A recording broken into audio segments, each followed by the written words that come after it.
Identifícate. Bueno, pues soy Adriana Martín, soy arqueóloga de profesión y especializada en antropología física y forense, y un poco es la función esta última la que suelo cubrir en las últimas intervenciones. Siempre pregunto casi lo mismo a cada uno de los que forman los grupos. ¿Qué te llevó a estudiar arqueología? Bueno, la razón por la que estudié arqueología luego ha ido derivando un poco a medida que me he ido formando. Era curiosidad, y curiosidad un poco por la historia. Me llamaba bastante la atención que tuviésemos la posibilidad un poco de reconstruir la historia, bueno, pues a través de nuestras manos y de lo que tocábamos directamente. Y luego he ido derivando a memoria y, bueno, me parece es una arqueología viva y que tenemos la oportunidad, bueno, pues de mezclar pasado y presente, bueno, dentro de nuestra profesión, que en otros contextos cronológicos pues no es posible, y en memoria histórica pues se hace posible. ¿Has trabajado en otro sitio anteriormente? Sí, principalmente Extremadura y Andalucía. ¿Extremadura y Andalucía? Sí, soy extremeña y empecé los 2-3 primeros años de actividad profesional allí en fosas pequeñitas en Extremadura, y luego ya desde hace un par de años aquí en Andalucía. ¿Qué diferencia encuentras entre las fosas de Extremadura y las de aquí? Y las del cementerio de la Salud. Bueno, son bastantes. También creo que el tipo de represión que se ejerce contra población rural y contra población en una capital, en este caso además capital de provincia, es diferente tanto en cuanto a represión física contra los individuos como a materiales asociados. Al final, bueno, pues no hablamos de la misma indumentaria, por ejemplo, en individuos en un medio rural, que la mayoría de gente pues se dedicaba al campo, y aquí, por ejemplo, en Córdoba tenemos, bueno, pues como también tenemos individuos con materiales un poquillo más pobres, pero tenemos como una amplia gama de, bueno, de profesiones, de individuos que no solo vienen de Córdoba, que los matan aquí, pero bueno, que vienen como de muchos sitios de la provincia diferentes, y la indumentaria y un poco como, sí, los objetos que portan difiere un poco entre ese medio rural extremeño en el que casi siempre he trabajado con un poco la capital. ¿Ahí se han sumado todas las fosas que había pendientes de sumar? ¿En Extremadura? Sí. No, quedan muchísimas. Quedan muchas, se han hecho muchos trabajos de localización, pero ni siquiera en todos los trabajos de localización luego ha habido una fase posterior de sumación o identificación de las víctimas. Además, en Extremadura ocurre que, bueno, por suerte en Andalucía existe un convenio entre la Junta de Andalucía y la Universidad de Granada, el Laboratorio de Genética, en el que está costeado todas las muestras genéticas, tanto a familiares como a los restos exhumados, y en otras comunidades como en Extremadura esto no pasa, y entonces, bueno, el importe de estos estudios son muy caros, y en muchos proyectos pequeños o con financiación muy pequeña solo cubre localización y en todo caso exhumación y estudio antropológico, pero no siempre cubre el estudio genético. Entonces van un poco, bueno. La Junta de Extremadura. Bueno, ahora, de hecho ahora el viernes, si no me equivoco, creo que aprobaron, bueno, se registró la propuesta de la Ley de Concordia, que hace que tiemble la Ley de Memoria Histórica de la Comunidad Extremeña. Y bueno, veremos en qué queda, pero bueno, igual que ha sucedido en otras comunidades como Baleares, pues puede que suceda también en Extremadura. ¿Desde cuándo trabajaba aquí en el cementerio de la Salud?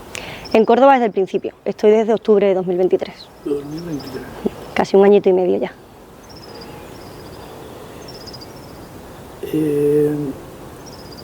Le he preguntado a Daniel si en el cementerio de San Rafael había víctimas. También me ha dicho que unas 5, que en total entre el cementerio de la Salud hay unas 5.000 personas. ¿Cuántas habrá aproximadamente? El cálculo justo no lo sé, porque eso, el recuento un poco lo está llevando nuestro compañero historiador, que es el que se dedica un poco pues a la búsqueda de toda esta información. Sabemos que el número en San Rafael es superior al de la Salud. Lo que pasa que en San Rafael está más complicado el acceso a diferentes zonas, bien porque hay nichos construidos encima, o bien porque, bueno, como sucede aquí con los cuadros militares de ahí arriba, hay varios cuadros militares de golpistas franquistas que se construyeron encima de fosas del 36. Entonces el acceso como a esos espacios pues es mucho más difícil. Aquí, por suerte, en algunos espacios los tenemos libres de nichos y libres de cuadros militares, entonces bueno, tenemos más facilidad para acceder. allí en el cementerio de San Rafael también se fusilaban en las tapias.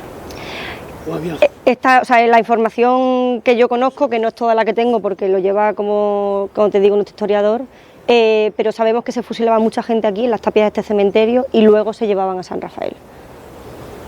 Todavía no sabemos la razón de por qué los fusilaban aquí y luego los transportaban a San Rafael, pero bueno, creo que se tenían que fusilar en los dos sitios porque el número de víctimas es superior a las que están aquí contabilizadas, sí.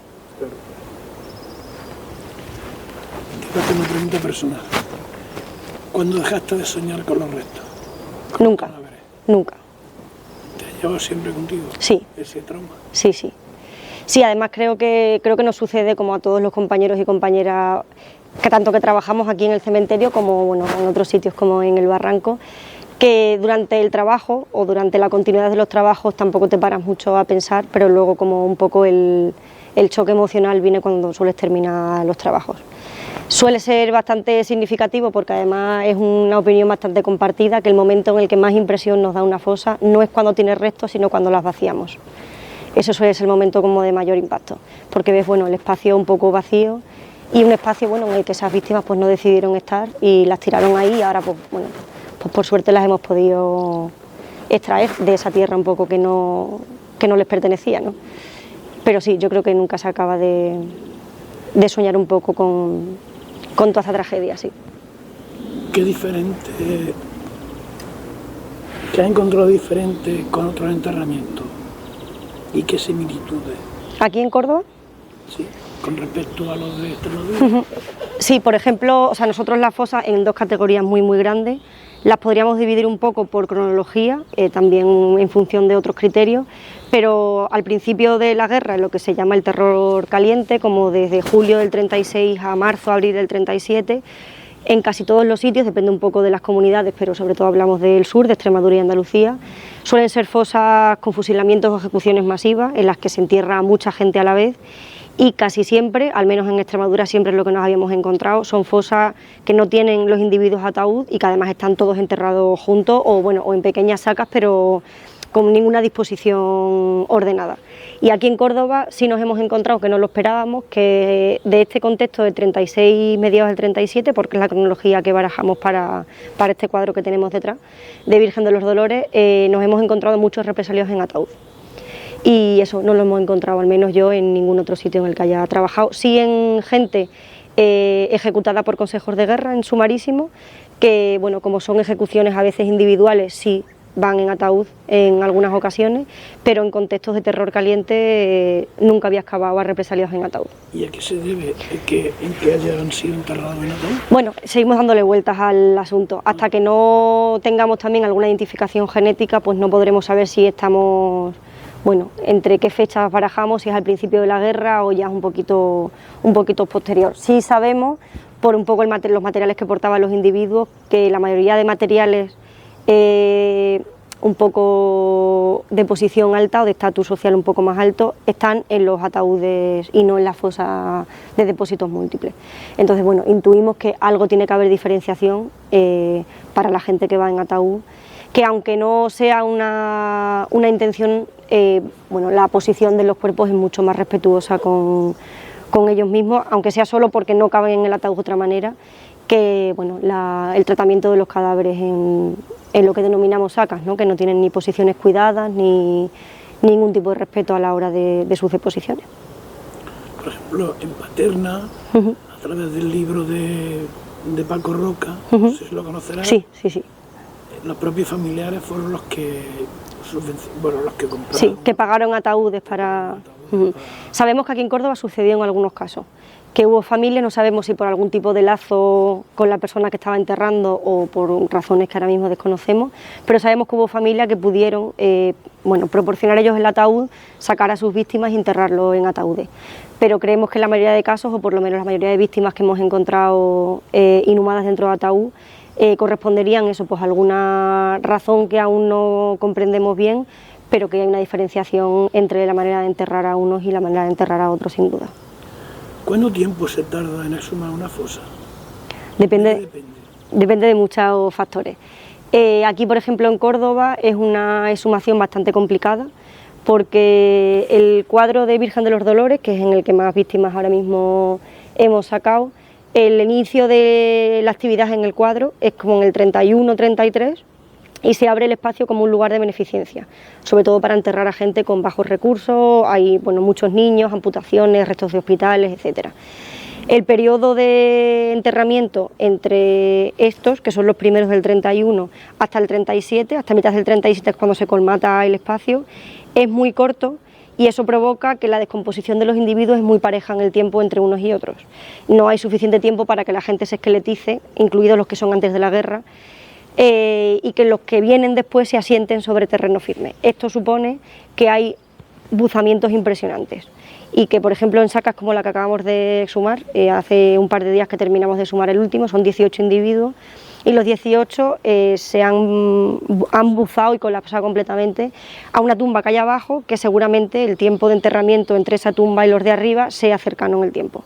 Entonces, al descomponerse el paquete entero de las 18 personas y la tumba de abajo, todos colapsan un poco como en esa bolsa de aire, y eso dificulta muchísimo.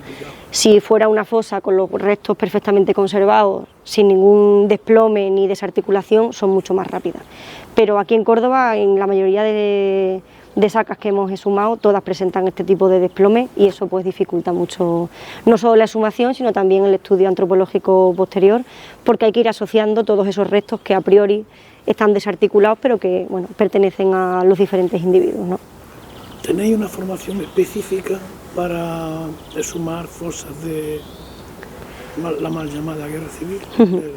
Sí, nosotros seguimos con protocolos tanto nacionales como internacionales, y luego la gente que nos hemos especializado en antropología física y forense, hay un máster que habilita para ello. O sea, eres arqueólogo de formación, pero luego existe un máster solo de antropología física y forense que no está vinculado estrechamente con las fosas, pero sí como un poco en metodología de excavación y exhumación. ¿Qué objetos se encuentran en la fosa? Depende también del lugar, del sitio, como otro entrenamiento, o dependiendo también del poder adquisitivo. Sí, lo mismo que en otros casos, hay muchos factores, tanto por su conservación, el tipo de terreno ayuda o perjudica a que ciertos materiales se conserven. Todos los materiales que son perecederos en principio desaparecen con el tiempo. En algunos casos tenemos suerte y nos llega algún material que no esperamos, por ejemplo madera, tela, papel, bien porque hemos tenido suerte con ese terreno en ese sitio concreto, o a lo mejor por la asociación, y pasa bastante cuando hay proyectiles en algún sitio alojado. Ese proyectil ayuda a que no proliferen ciertas bacterias y permite como la conservación de ciertos materiales solo en el sitio donde está ese proyectil. Entonces hay materiales perecederos que no solemos encontrar, aún así hay veces que nos damos alguna sorpresa, y luego depende mucho de la persona, de las condiciones de la persona, tanto materiales como un poco socioeconómicas, y también de dónde vengan esas personas. No es lo mismo que una víctima que sacan de su casa y a lo mejor la sacan con lo puesto, a una persona que pase por la cárcel, que en principio ya no llevaría objetos, o al menos no objetos de valor. Entonces depende mucho de tanto del contexto de la persona propiamente como de dónde venga, dónde lo hayan fusilado, si ha pasado o no por cárcel, si lo han sacado de casa directamente por la noche. Hay, por ejemplo, individuos que sospechamos que han pasado o no por cárcel porque tienen como ciertos materiales que sabemos que en cárcel pues no estarían permitidos. Por ejemplo, nos han salido navajas. Sabemos que ese individuo probablemente pues no pudo pasar por cárcel porque se la hubieran requisado. Entonces, hay ciertos además objetos que sí nos dan muchas pistas sobre los momentos previos un poco al asesinato de las víctimas, sí. Objetos personales, cucharas, y luego, lo que más encontramos en casi todos los individuos son objetos asociados a su indumentaria, tanto botones de chaqueta, botones asociados a ropa interior, suelas. Incluso habrá objetos de mujer, hombre, exacto. Que también facilita mucho la identificación. Sí, por ejemplo, aquí en Córdoba creo que de todas las víctimas que llevamos hasta ahora hay 9 o 10 mujeres del total que llevamos de víctimas exhumadas, y de ellas no me sé el dato concreto, pero creo que la mayoría presentaba o llevaban tacones, zapatos de tacón, horquillas en el pelo. En algún individuo hemos documentado los tirantes del sujetador, como para abrochar y ajustar o desajustar en las tirantas, y sí, objetos un poco asociados a indumentaria femenina, Y en el caso de los individuos masculinos, bueno, objetos por ejemplo que sabemos que pertenecen a los calzoncillos, entonces sí, hay veces que también nos da pistas los objetos sobre los individuos. ¿Cómo documentáis la apertura de la fosa? ¿Cómo lo desarrolláis? Bueno, lo primero es determinar un poco el sitio en el que vas a actuar y casi siempre los primeros pasos consisten en delimitar la fosa, la saca en este caso, si son depósitos múltiples, controlar qué dimensiones tenemos para, bueno, cuánto se abre, cuánto ocupa en el espacio esa saca, y una vez que tenemos, bueno, como delimitada el espacio que ocupan los individuos, pues los excavamos hacia adentro.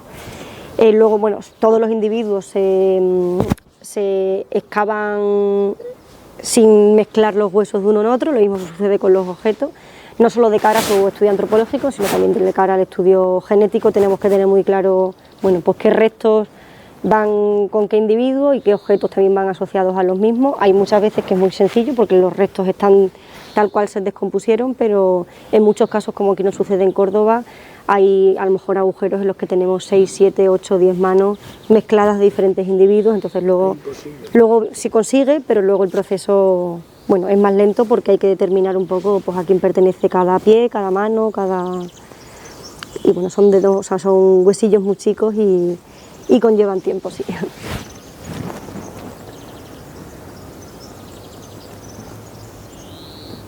¿Tenéis contacto con familiares? Sí, claro. Aquí lo que sucede en Córdoba, por ahora, o al menos la tónica que llevamos este tiempo, es que tenemos bastantes familiares con los que tenemos contacto, pero la mayoría de gente que tenemos tanto por entrevistas como por muestras genéticas, buscan a familiares en San Rafael. En la salud tenemos muchos menos que los que nos han dado sus muestras para San Rafael. ¿Os cuentan su historia? Sí, claro. ¿Y sus preocupaciones, claro? Sí, bueno, y que luego en Córdoba esta es la primera vez que en Capital, es la primera vez que se abre, bueno, ha habido como otras 2 intervenciones pequeñas en el cementerio para localizar si había o no víctimas, pero bueno, son familias que llevan muchísimos años esperando a que esto suceda, ¿no? ¿Algún caso que te haya parecido más...? Sí, bueno, hay familiares que tienen a más de 1, más de 2 y más de 3 víctimas. Entonces, bueno, hay familias que literalmente las destruyeron enteras y no dejaron a nadie. Hace poco pues vino un familiar, de hecho la semana pasada creo, y de su familia recuerdo que su bisabuelo lo habían fusilado, a sus 2 tíos abuelos también estaban fusilados, su tía abuela había sido miliciana, otros 2 tíos abuelos los habían enviado a un campo de concentración nazi. Entonces hay familias que literalmente no quedó casi nadie que sobreviviera. Y esos casos son más impactantes porque siempre impacta, ¿no?, que maten a alguien, pero que tu familia puedan matar a 5 hijos y a un padre es algo trágico, sí. ¿Qué futuro tiene la arqueología con respecto a las fosas de la represión franquista? Yo creo que toda la que se le quiera dar. En realidad, por desgracia, quedan muchísimas fosas por abrir en este país y fuera de este país. Y mientras que solo se tenga como arma política y no como una cuestión de derechos humanos, que es lo principal, pues estaremos un poco supeditados al gobierno que nos financie y al ayuntamiento que nos quiera dar un poco de voz. Pero en realidad debería ser una cuestión, pues eso, de derechos humanos y de luchar contra todos estos crímenes que nos pertenecen un poco a todos por historia, y da un poco igual a qué partido político tú quieras votar, que tienen derecho a salir. Y tenemos derecho como a sacar esa parte de la historia que además ni ha sido contada ni mencionada siquiera, ¿no? ¿Te gusta tu trabajo? Mucho. Pues muchas gracias. Nada, a ti.